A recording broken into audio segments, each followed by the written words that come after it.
I've been in the industry of watches and jewelry for 30 plus years.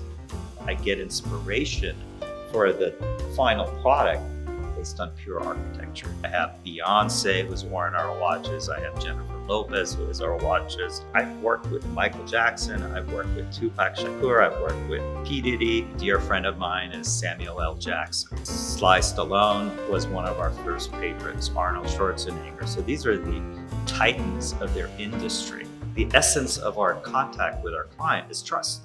So we started bringing watches and jewelry.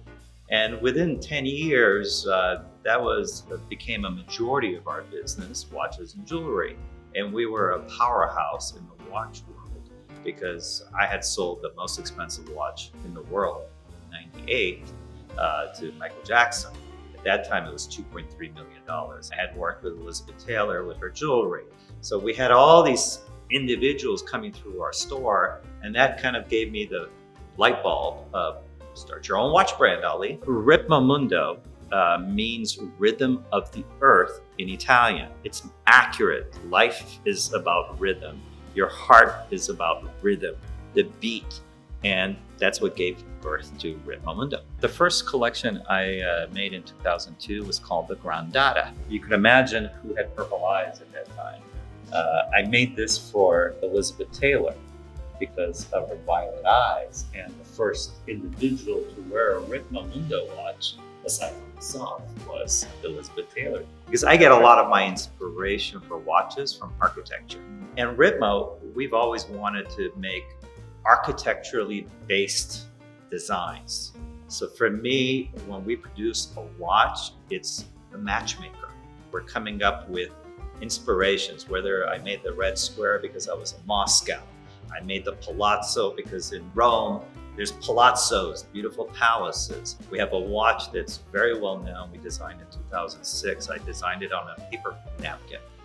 It's called Persepolis. It has the architectural details of the pillars of Persepolis, and it is also a center of the universe known at that time.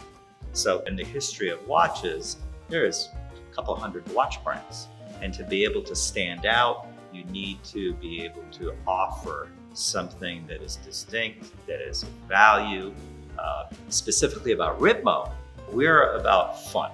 We've made something like about 60 collections in 20 years. Is about not being boring. Honestly, it's not being traditional, not doing what you see at a majority of department stores, which is cookie cutter brands. They just put a different names. Ours, we like you to look at a watch on your wrist and say, that's a Ritmo, without having to read the name. This watch I'm wearing right now is an 11-year-old watch. I made this as a tribute to a friend of mine who passed away in an auto racing accident.